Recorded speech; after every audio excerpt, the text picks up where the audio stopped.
Halina't Maki Festa! So first and foremost, congratulations on your comeback stage, Festa. And thank you so much for accepting my invitation for the short interview. So first things first, can you tell us how are you feeling before, during, and after you perform on stage earlier? Okay. Comeback stage. Before, since everyone, parang lahat kami nagprepare for this. Like, for those 4 months. No, actually, even before 4 months, nagpe-prepare na kami. But within itong 4 months, talagang since hiatus, like, the group is on hiatus, talagang focus kami to deliver much more quality performance, much more quality, like, the graphics, on how we present ourselves, our branding, our image. So, ayun, like, before it's really kind of like, sa tingin nyo ba magugustuhan tayo if we do this? Sa tingin nyo ba, since ito na nga, like, nag-co-ed kami with Iwi, and because of that, merong dati, may mga hesitations na, do you think they will still like us? Mga ganong questions. But then again, parang I just told them na, it's gonna be fine because with this, parang we're doing something out of the box na parang sige, originally girl group tayo, but why not do something different? Ganon. Like, so before, marami kaming, kaya ba natin to? Ganon. But during, ikaw Yuri, ano ang feeling mo during? During performance. Wala ko nang masagot eh. Oh, sorry. Nangangati na yung mata ng tao. Nag-isip ka. Okay. During the, those 4 months, maraming, struggle. Of course. Kami talaga yung sakit. Ayun, kami ni, Rachan. Other than, our mental health, may, syempre, yung places namin, yung, kung, mental block siya. Kung, what's the word? Teamwork. Sorry. Pero ayun, hi Evie, ikaw muna. Ano yung tanong ulit? During the preparation. Ayun, during the preparation, everything was still new to me as I am a new member and this is my first time being on this scene. So like parang lahat ng mga na-experience ko parang sobrang bago pa. And parang being with them, it really helped me a lot kasi tawag dito, they supported me and tawag ito with parang yung mga naiambag ko din dun sa grupo. So like parang mas naging maganda pa lalo yung magiging outcome. So like during the past like 4 or like 5 months, now we are preparing for this.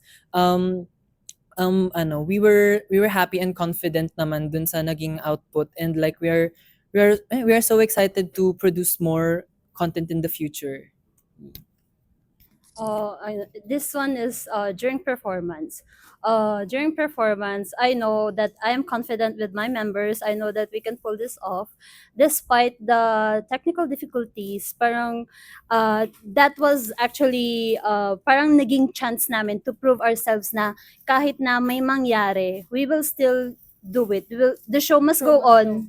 So, ayun, parang in a sense na kahit na like something negative happened, parang we still took it positively na, ay, mano tayo, like, we still, parang nag-acapella pa tayo, mga ganun, keme-keme, mga ganun. So, in a sense, parang nagkaroon din ako na, okay, my members did very well within this performance. So, after.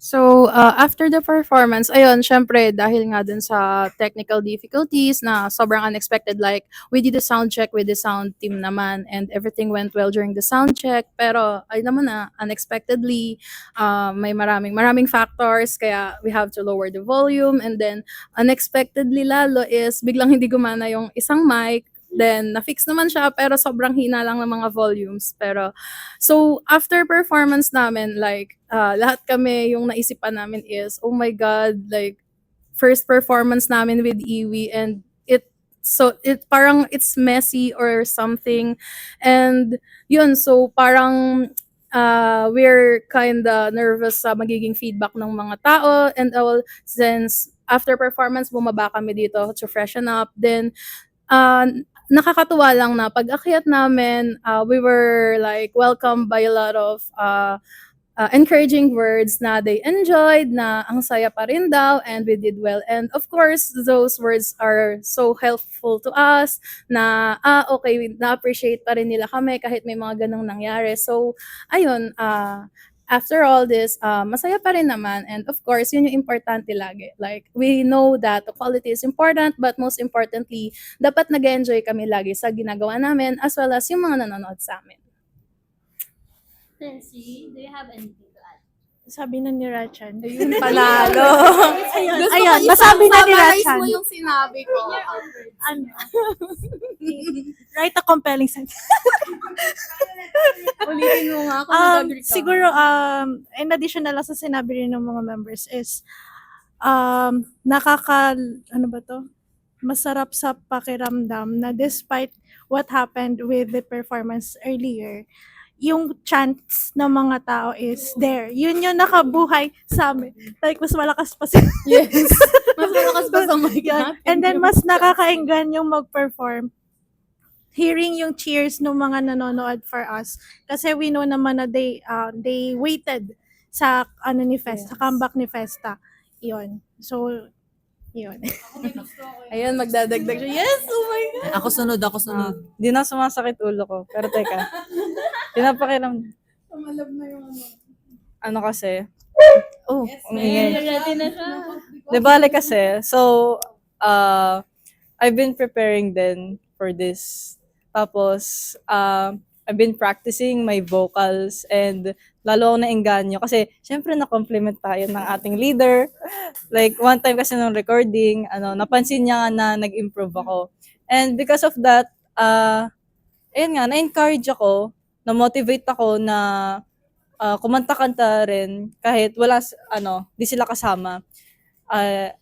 Doon na ako sa bahay, pakanta-kanta. And ayun nga, nakita ko rin sa sarili ko na I improve. Yeah. Ganon. So, it's kinda saddening nga na hindi ko napakita yung yung na-practice ko ngayon. Pero I think naman na-feel naman yun ng iba. Ayun. But despite all of that, even though our performance today was not one of the best, I hope that you guys are still going to look forward for future performances that we're going to have. And parang na lang yun, parang goal na lang din namin sa sarili namin na parang kailangan namin ng redemption. Kailangan bumawi tayo, tas kailangan mas magaling, kailangan mas maganda, kailangan mas bongga, kailangan mas magaling. Nun. And lastly, this rebrand wouldn't be possible without each and every members, like, yung passion nila, yung fire inside them to do their best. So I think everyone did their best today. Nakita ko talaga, like, despite performing with them, I can feel na sobrang radiant nilang lahat today. And I'm so proud of that. Okay, so let's go with this also the comeback stage. It's also the debut performance of Iwi as part of you mentioned earlier that iba ito sa performance mo sa especially this is your first time. How does it feel that you are debuting as an idol group member, especially as part of Festa? So, I actually performed 2 times before debuting at Festa. I performed with TNE and parang feeling ko naging stepping stone siya to to gain that experience. So when I performed with them, I was not that nervous na. And parang being compared to the other group, parang mas na showcase pa namin yung mas na-showcase ko lalo yung sarili ko dito. And mas na-showcase namin yung branding and yung personality namin as a group.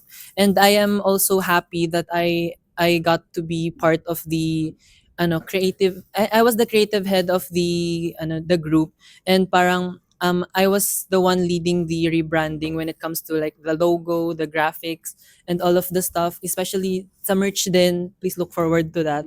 Ayun, kaya I am very happy kasi parang I am creating something that is very personal to me then. So, to Rachan and then Shia earlier, we listened to the teaser of the what would be Festa's original and first song, which will be released in the future date. I asked Kiko about this in our interview before this, but in your perspective as the songwriters, without any spoiling further details, can you describe the creative process behind creating this original song? What is the inspiration behind it, and what makes the song, if people would listen to it once it's released, feel like this is Festa's song? Okay. Ako na? Okay, so for the how this song was processed. So we've actually discussed how we would like to formulate the song. Like, dapat ba is a consistent meaning song, or should it be a progressive song? And we've actually decided to make it a progressive song. So it's like a storytelling na there's a sequence of words, or there's a sequence of scenarios in the lyrics na para siyang storytelling. So it's a progressive one, which is much better for the theme that we've chosen for the song. Ano pa ba yung ibang ano? What is the inspiration behind it? So, for the inspiration behind us writing the song is actually the inspiration itself is the members. So the members. So without without spoiling the context, siguro yung individuality ng each member makikita doon sa song na yon. So parang at point 1, oy ganito sila. Point 2, ay andun na sila. Point 3, ay ganun sila. Parang may ganun siya na ganun siya na feels. So, yun. So for our listeners, once this song is released, hopefully, since sabi nga namin, it's a storytelling type of song with progression, and it's really a deep thought song. So we hope na once they listen to it, they will also be okay. So this is a slight spoiler, but I need to say it. We hope that once the fans, the Ligayas, and casual listeners hear it, I hope they get inspired with this song, and that some things that they love shouldn't really be given up. Ganon. And of course, this is still a very Festa song because, as we always say, we want to make everyone feel a very festive vibe when they hear us, when they see us perform. So, of course, the song itself has a very festive vibe. Despite, and not only that, it's also a very meaningful song to us. Right. So before we can, for one final question, after this comeback stage, what is next for Festa? Bakla, wala akong isip. Ano nga ba? What is next is More our events, hoping to events travel, and merch. Actually, Merch we have a lot of plans actually. Pero this kind of plans, parang we still have to build it up. Parang kailangan pa namin mag-accumulate ng experience points. Pero maybe next year or the next year, we're planning to maybe perform like overseas, like not in Manila. So maybe, yeah. Pero yun yung parang ano pa namin, like, pero need pa naming like, kailangan, we wanna, Kumayod. like, oo, kayod. Quality. Yes. We Yeah. need to make it really worth the audience, the overseas audience time. Mm-mm. Pero yeah, this year or That's maybe like a long-term goal for us. this year or maybe next year we might release our Spotify account na din. So For the originals. yeah, for the original songs. Yes, guys. Meron pa akong ibang sinulat na Yeah. song, and excited na rin ako doon. Yeah. Please look forward to it. Madami ka talagang maisip na kanta pag gising ka pa ng 3:00 ng madaling araw. Oo. Shout out din po pala kay Yuri na nagstay up ng 2 a.m. para gawin yung choreo ng chorus. Ayun. So, Ay, may sasabihin si Tenshi. Si Yuri 2 a.m. siyang gising. Kami ni Ratchan hanggang 4 a.m. gising kami. Kasi ano siya, yung creative juices namin ni Ratchan when writing the Madaling lyrics. araw talaga siya. Oo, hindi siya lumalabas ng ano eh. Magugulat na Yeah. magugulat na lang ako mag-send si Tenshi sa akin ng picture Oo, ng notebook may niya picture na, na ito kasi- kaya idagdag natin. Sige, i-note natin Oo, yan. yan. Tapos sabihin ko, feeling ko mas okay ito. Tapos random type talaga Random siya. siya. Ibang araw lang. Mm-mm. Ganun. Kaya nung fina-finalize namin yung chorus ng lyrics, nasa na nga tayo? Oo. Ganun na yung Para reaction yung, namin. yung chat conversation namin ni Ratchan, puro picture ng notebook na may mga nakasulat na ano, lyrics. Yun. May sasabihin daw yung bunso. Ayun siya. 4 a.m. din ako.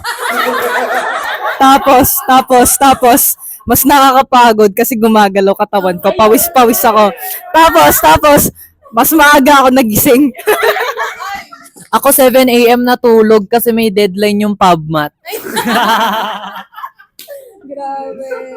Okay lang yan, guys. Ako 11. Tulog na siya. Talag na ako!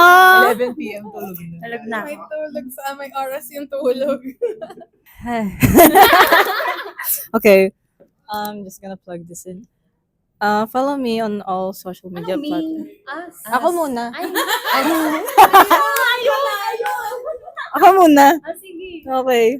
Bago yung festa, kasi kilala niyo naman na kami.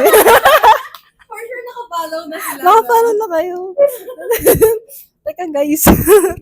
okay. Going back. Ayun. At Yuri Sul. Pero 3 yung L. Yung iba 2 lang. Ayun.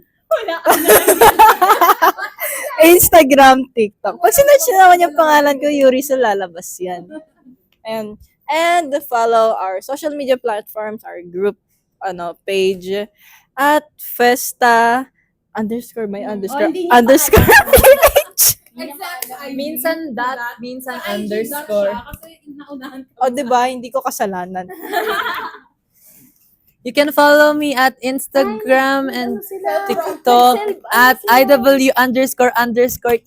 You can also follow our Festa Twitter accounts, X accounts at Festa_our name. Follow me. Okay, so I have my personal IG, which is the @Rachanisim, and of course the Festa official Twitter, which is the Festa _ the member name. So mine is Festa _Rachan. And let me know kung gusto niyo na ba ng personal TikTok ko or i-spam ko na lang talaga yung official TikTok. Kasi inaangkin ko na yun eh. Official Rachan PH na yun eh. Okay, Tinshi. Ayan, so, my Instagram account and TikTok account is mali. Straw.berrytenshi sa IG and sa TikTok. And then, ayun, don't forget to like like and subscribe sa YouTube channel ni Festa. Ayun.